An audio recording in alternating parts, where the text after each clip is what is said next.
सर्वेभ्यो नमो नमः। छात्रों, आज हम पढ़ेंगे शेमुश्री भाग 2 कक्षा 10वीं संस्कृत का 10वां पाठ, जिसका नाम है दशमः पाठः भूकंप विभीषिका, यानी कि पाठ 10, जिसका नाम है भूकंप की त्रासदी या भूकंप की आपदा। तो इस पाठ के प्रश्नों उत्तरों को हम हल करने वाले हैं। तो चलिए शुरू करते हैं। पहला प्रश्न है, एक पदेन उत्तरम लिखत, एक पद में उत्तर लिखिए। इसका पहला प्रश्न है, कस्य दारुण विभीषिका गुर्जर क्षेत्रम ध्वंसावशेषु परिवर्तितवती। किसकी दारुण त्रासदी ने पूरे गुजरात क्षेत्र को ध्वंस मात्र में परिवर्तित कर दिया था। एक पद में उत्तर लिखेंगे भूकंपस्य, अर्थात भूकंप की विभीषिका ने। दूसरा है, कीदृशानि भवनानि धराशायिनी जातानि। किस प्रकार के भवन भी धराशायी हो गए थे। एक पद में उत्तर लिखेंगे बहुभूमिकानि, अर्थात बहुमंजिले मकान। तीसरा, दुर्वार जलधाराभिः किम उपस्थितम। दुर्वार जलधारा के द्वारा, यानी कि भूकंप के लावा के द्वारा क्या उपस्थित हो गया था। तो एक पद में उत्तर हो जाएगा महाप्लावन दृश्यम, अर्थात महान बाढ़ के समान दृश्य उपस्थित हो गया था। अगला, कस्य उपशमनस्य स्थिरोपायः नास्ति। किसको शांत करने का कोई स्थिर उपाय नहीं है। एक पद में उत्तर लिखेंगे भूकंपस्य, अर्थात भूकंप को। अंतिम प्रश्न है, कीदृशाः प्राणिनः भूकंपेन निहन्यते। किस प्रकार के प्राणी भूकंप के द्वारा मारे जाते हैं। एक पद में उत्तर होगा विवशः प्राणिनः, विवश प्राणी। प्रश्न नंबर 2, अधोलिखितानां प्रश्नानां उत्तराणि संस्कृत भाषायाः लिखत। नीचे लिखे प्रश्नों के उत्तर संस्कृत भाषा में लिखिए। पहला प्रश्न, समस्त राष्ट्रम कीदृशम उल्लासे निमग्नः आसीत्। समस्त राष्ट्र किस प्रकार के उल्लास में मग्न था।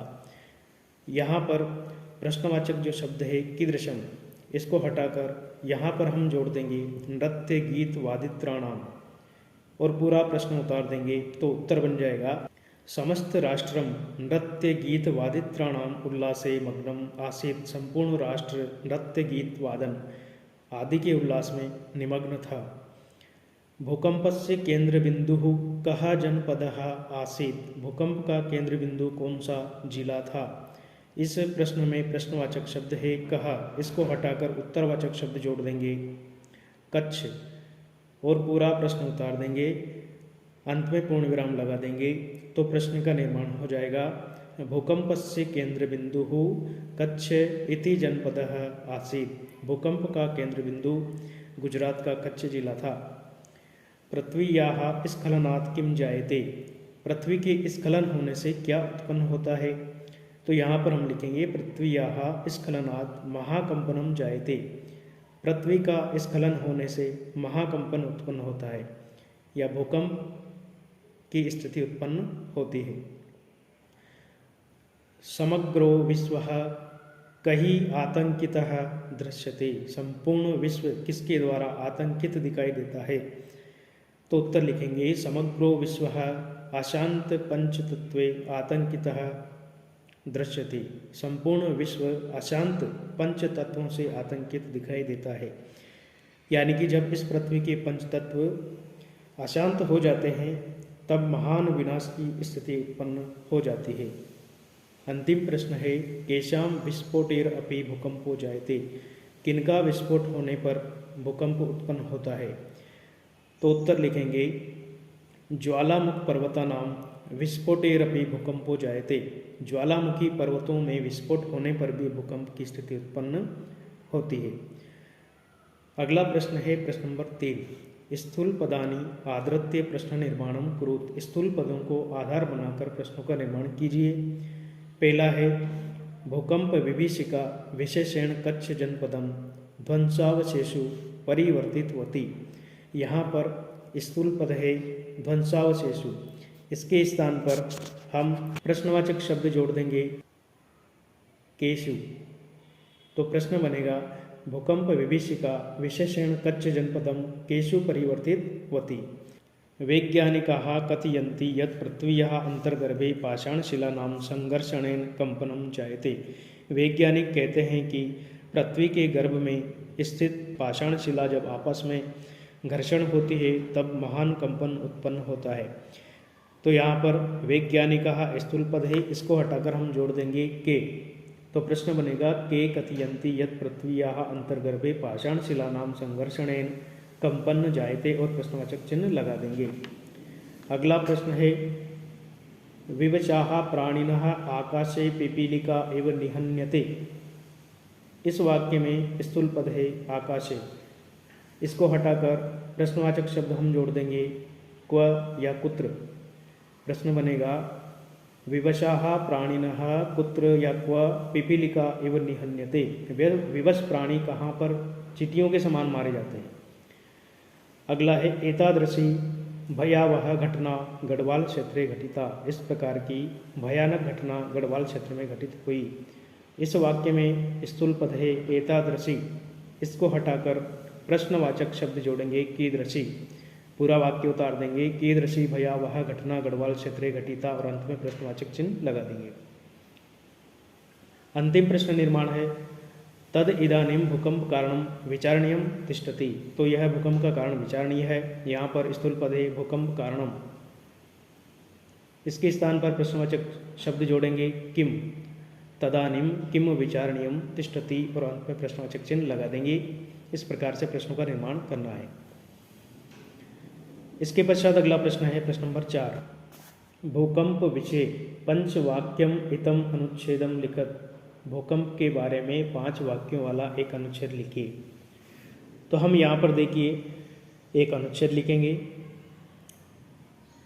सबसे पहली लाइन में हम लिख देंगे भूगर्भिकः हल चले है भूकंपः जायते। भूमि के गर्भ के अंदर जो हलचल होती है उससे भूकंप उत्पन्न होता है। दूसरी लाइन में हम लिख देंगे भूकंप प्राकृतिकी आपद अस्ति। भूकंप एक प्राकृतिकी आपदा है। तीसरी लाइन हम लिख देंगे अयम ही महाविनाशकारी ही अस्ति। यह महान विनाशकारी होता है।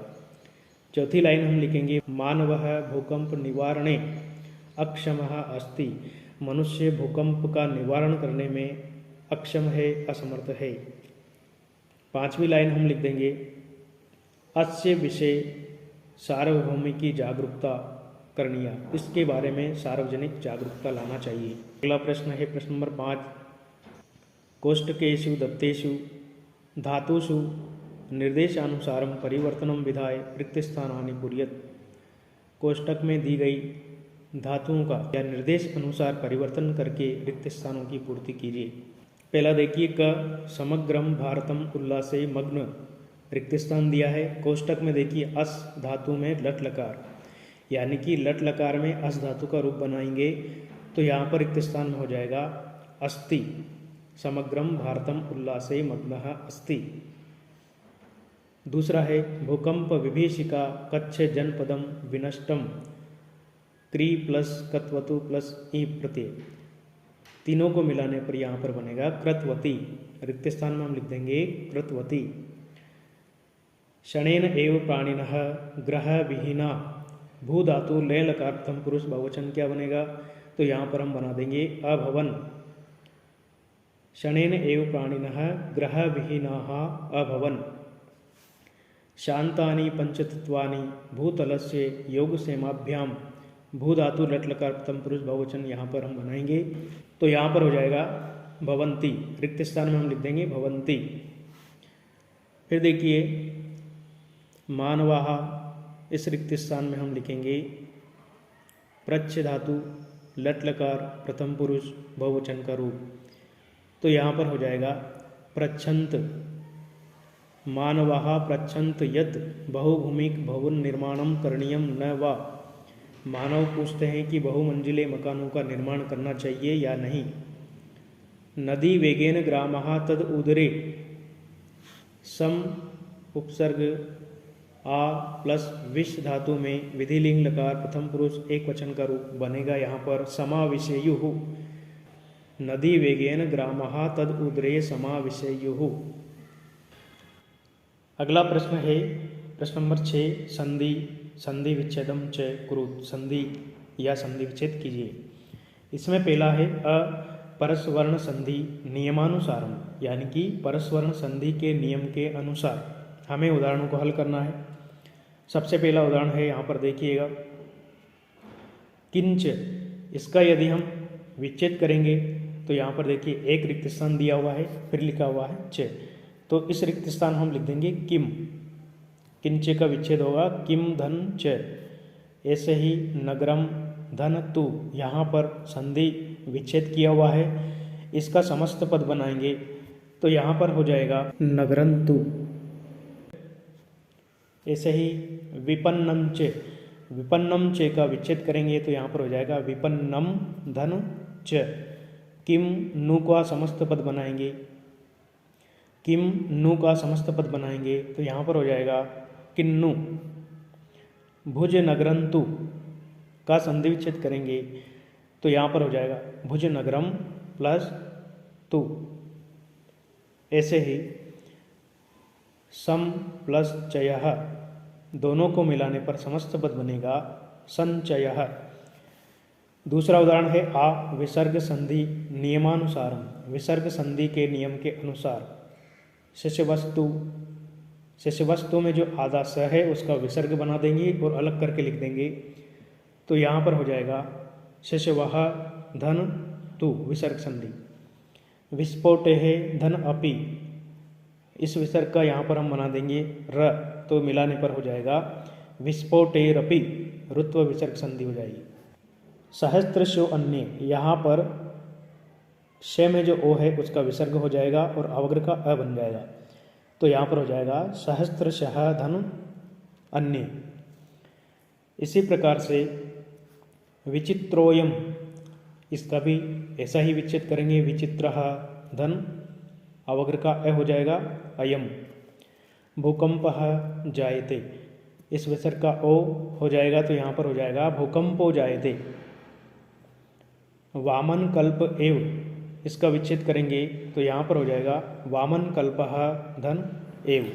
अगला प्रश्न है प्रश्न नंबर 7 का, अ क स्तंभे पदानि दत्तानि ख स्तंभे विलोम पदानि तयोः संयोगम कुरुत, यानी कि क स्तंभ में दिए गए पदों का ख स्तंभ में दिए गए विलोम पदों के साथ संयोग कीजिए या मिलाइए।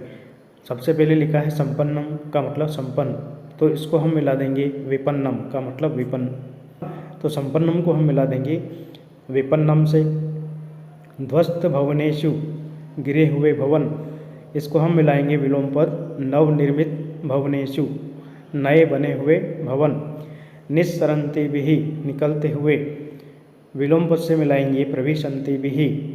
निर्माय का मतलब निर्माण करके, इसका विलोम शब्द होता है विनाश्य, तो विनाश्य से मिला देंगे विनाश करके। क्षणेन एव, क्षण भर में ही, इसका विलोम पद होगा सुचिरेण एव, तो हम इसको सुचिरेण एव से मिला देंगे।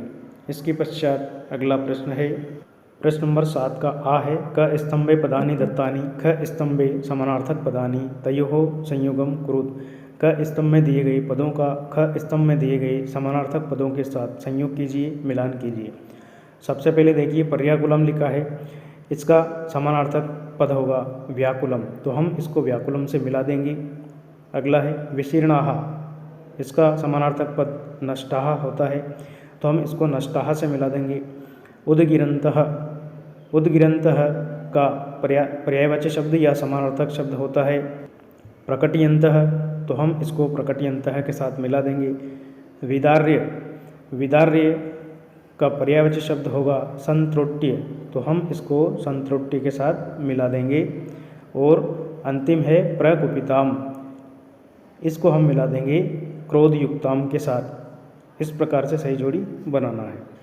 प्रश्न नंबर 8, उदाहरणम अनुसृत्य प्रकृति प्रत्ययोः विभागम कुरुतः, यानी कि उदाहरण के अनुसार धातु और प्रत्यय अलग अलग करके लिखिए। तो यहाँ पे देखिए परिवर्तितवती, इसको समझाया गया है। परि उपसर्ग, व्रत धातु, कत्वतु और ई प्रत्यय, स्त्री प्रत्यय है ई प्रत्यय, इनका संयोग करने पर परिवर्तितवती बनता है। इसी प्रकार से अन्य उदाहरण जो है, जिसमें सबसे पहले धृतवान, इसको अलग करके लिखेंगे तो यहाँ पर ध्री धातु, इसमें कत्वतु प्रत्यय लगा हुआ है। ऐसे ही हसन जो शब्द है इसमें हस धातु है और क्षत्रिय प्रत्यय है, तो हम हस और क्षत्रिय प्रत्यय लिख देंगे। उसके बाद है विशीर्णा, इसमें वी उपसर्ग और श्री धातु लिखा हुआ है, धन कत प्रत्यय, और इसके पश्चात हम लिख देंगे टाप स्त्री प्रत्यय। वी उपसर्ग श्री धातु कत और टाप प्रत्यय। प्रचलंती में देखिए क्षत्रिय प्रत्यय और ई प्रत्यय लगा हुआ है, इसमें हमें प्र उपसर्ग लिखना है और चल धातु लिखना है। प्र धन चल धन क्षत्रिय धन ई प्रत्यय प्रचलंती। ऐसे ही हतः जो शब्द है इसमें हन धातु है और कत प्रत्यय है।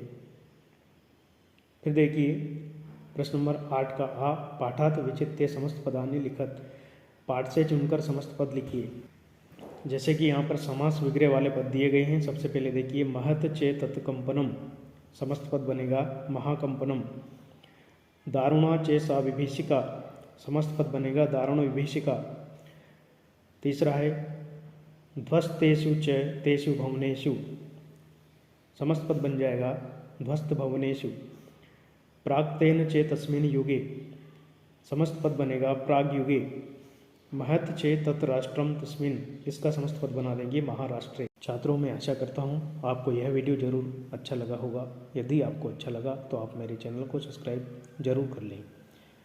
वीडियो देखने के लिए आप सभी का बहुत बहुत धन्यवाद।